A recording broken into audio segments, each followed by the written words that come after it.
Hi, in this segment, I'm going to explain how to break the Vignere cipher. First, I will give a quick overview of the Vignere cipher algorithm. Each character of your plain text is shifted by a different amount. So I will explain the problem 6 and 7 together in this segment. We first need to find the correct key length and then we will be able to decrypt it.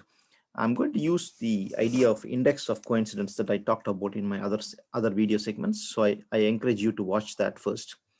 Index of coincidence is going to be the foundation for this video. So in order to find the key length, what we are going to do is we will start doing, there are a couple of approaches, I must say. I'm going to do a simple approach. I will first assume the key length is 1. That means I will compute the index of coincidence for the entire ciphertext.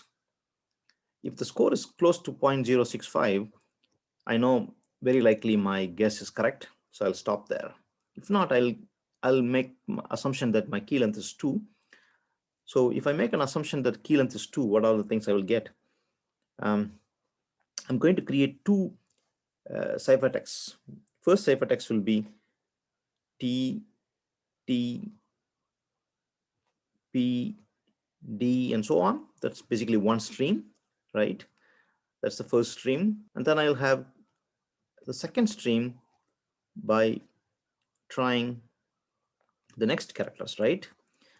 First stream is, let me write it here briefly, T, T, P, D, and so on. What about the second stream? W, L, M, C, and so on. Okay. If my guess of the key length, let's say T is the key length to be 2, and I'll have two streams. My guess is correct. Each of the streams will have an index of coincidence approximately close to 0.06, something that we talked about. Okay.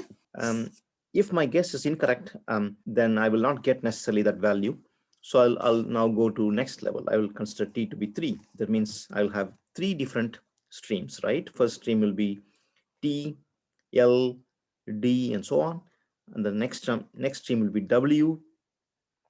Then I will add a 3 to it, and will P, C, and so on. And then I will have T, M, O, and so on. Okay, so this is how I'm going to form streams, different streams. And for each stream, I'm going to compute the index of coincidence. If all of the streams have index of coincidence close to what we expect based on natural language statistics, then we say our guess is correct. Okay. Once the key length is detected, or once the key length is correct, what is the next step we need to do? Next step we need to do is apply the Cipher cipher algorithm idea. So in the Cipher cipher case, we did a brute force, right? We tried computing the index of coincidence by shifting the key from 0 position to 25th position, 0, 1, 2, and 25. And we find the correct key through brute forcing. Okay, because we will do the same here as well. So what I'm going to do now is I will just feed this to my program. It will try to find the key length first, and then for each stream it's going to apply the Cipher cipher idea. Okay, and then we will be able to decrypt the entire ciphertext. Okay, that's what I'm going to do. So here we are ready now. Right, one moment. Okay, so I copy and pasted that ciphertext from that uh, example problem, and I'm going to do brute force now. Okay, so let me explain what's happening here. The brute force algorithm generated a bunch of streams, as you can see here. Okay, it first tried key length to be 1, 2, 3, 4, and 5. When it reached 5, it found out that index of coincidence is close to 0.06 for a length of 5, because now you can see there are 5 streams. Okay, this is stream 1. Let me go through next stream, stream 2. For each stream, it also did brute force using the index of coincidence idea and learned the key. Okay, so remember, every tth character, if T is the key length, every tth character is encrypted using the same key. So key is A for the first stream. For the second stream, it's P. For the next stream, it is also P. For the next stream, it is L. And then for the final stream, it is E. So the key length seemed to be 5, and the key is Apple. Okay, so let's print the ciphertext. This is a ciphertext we need to break.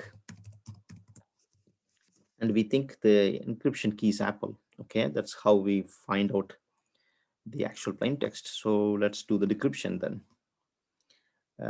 Decrypt, right? We can decrypt now.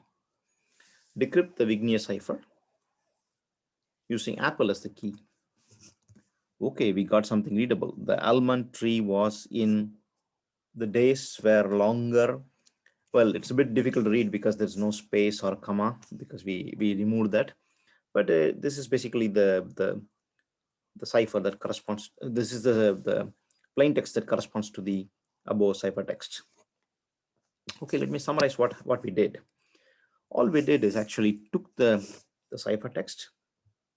We tried to guess the key length by uh, by step, meaning first step we assumed key length is 1. We computed the index of coincidence. It turned out to be not close to 0.06 anyways. We tried 2, 3, 4, and 5. When it reached 5, we got 5 streams. All of the 5 streams have values close to 0.06. Therefore, we stopped there. At that point, we learned that the key length is 5. And now, once we have that, each stream we separately break using the brute force idea we talked about in other video segments. Okay. All right, that's all. Thank you very much for your attention.